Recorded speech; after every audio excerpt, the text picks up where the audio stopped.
Alright, boys and girls, so today we're going to look at something a little bit different. We're going to do a fun watercolor drawing slash painting, and we are going to be painting with markers, and I'm going to show you that technique today.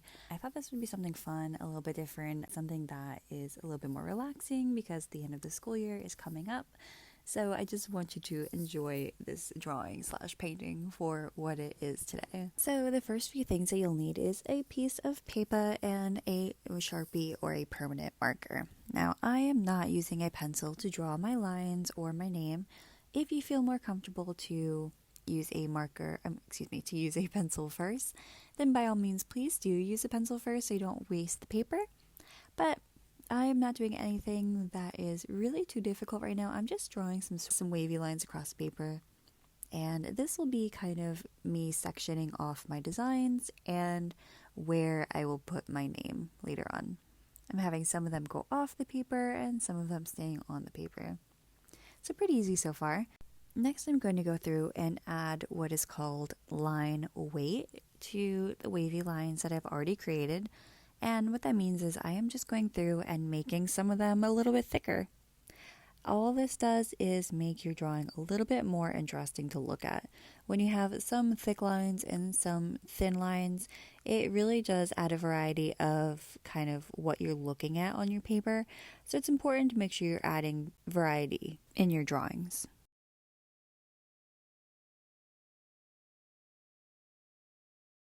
So now we're going to go ahead and draw our names in the bigger section that you can find. I think it's a little bit better that you add it in the larger area because obviously these are name drawings, so you want that to be the emphasis or the focus in your drawing. And I'm actually taking my finger and I'm doing what's called ghost drawing. I did that a few times, or you could use a pencil. So I took my finger and I started tracing out where I was planning on putting the letters of my name. But if you don't feel comfortable just directly drawing with a Sharpie, please make sure you use a pencil. You can always go over your pencil lines later with your Sharpie. And surprise, if you didn't know my name was Alexa, that is my first name, so I'm drawing my first name in this kind of area. Then what I'll go in and do afterwards is again add that variety of line weight. So I'm going to go in and make some of my lines a little bit thicker, some of them a little bit thinner. Again, just makes it more of an interesting drawing to look at. So here's another fun part. Now I am going to go in and add a bunch of patterns into the rest of my drawing. You don't have to follow the patterns that I do exactly. You can of course add whatever patterns you want, whatever ones make you happy. I am going to speed through this part because it's pretty self-explanatory. I'm just adding a variety of patterns throughout the rest of the drawing. Please keep in mind that I kind of have to speed through a lot of the parts of these videos because if I don't, the videos will be ridiculously long. So if you ever have to go back and pause or rewatch certain parts, please feel free to, so you don't feel lost or confused. And you can always ask me questions in my office hours as well.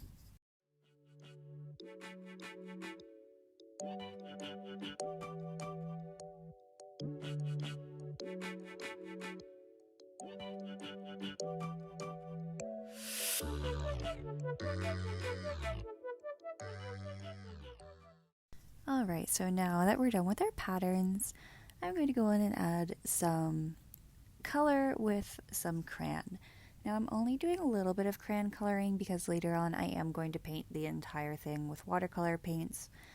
But you can kind of pick and choose where you'd like to put your crayon. Again, once we paint over our crayon, I know we've done this in the past, but this will create an effect that is called crayon resist.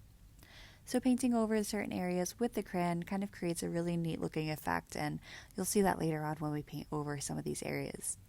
So I would definitely pick and choose some areas to color in, some areas to skip over and just leave with watercolor and kind of create that variation of watercolor and crayon.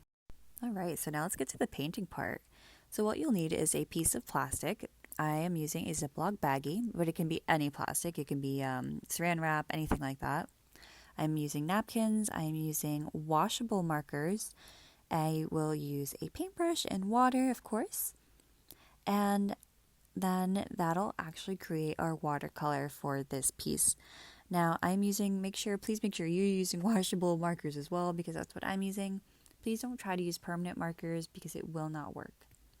Now I'm putting a piece of white paper on the inside of my Ziploc baggie just so I can see my colors a little bit better. If that helps you to put your saran wrap or baggie on top of white paper so you can see your colors, I definitely suggest that. So then what I'll do is I'll take my markers and I'm actually just going to start scribbling on top of the plastic. So whatever plastic you're using, I'm just going to take my marker and start coloring all over on top. Now later on you might find that you need more and you can always add more to your Ziploc baggie, but right now I'm just going to do like a decent sized splotch. Get a good amount on there. Alright, so once I have my colors on my plastic, I'm going to take my paintbrush and my water, and I'm going to take it and go right on top and start mixing in the water onto the ink of the marker. And swirling it around, and you can see how it does start to look like watercolor. Swirl it around pretty good. The cool thing about these is you can actually mix your colors later on just like regular watercolor if you choose to. And just to show you how this looks on the paper, I'm going to take it, I'm going to start coloring over a section where I did put my crayon, because remember you can paint over your crayon with your watercolor. And I'm just going to start painting in some of these areas that I see fit. Really taking my time and using it just as though I would use watercolor. Maybe going into my next color, this lighter yellow that I have here. Doing the same thing, mixing in some water, and it creates watercolor. Now here are just a couple of tips while I go through and I paint the rest of my painting. When you are using your piece of plastic, make sure that when you're ready for a new color or more color, that you wipe off your piece of plastic entirely with a paper towel. If you try to go back onto the wet area that you had previously, the marker won't work. So you need to make sure that you are drying off, like I'm using right there with my napkin. You're drying off your area on your plastic and then going in with a new color.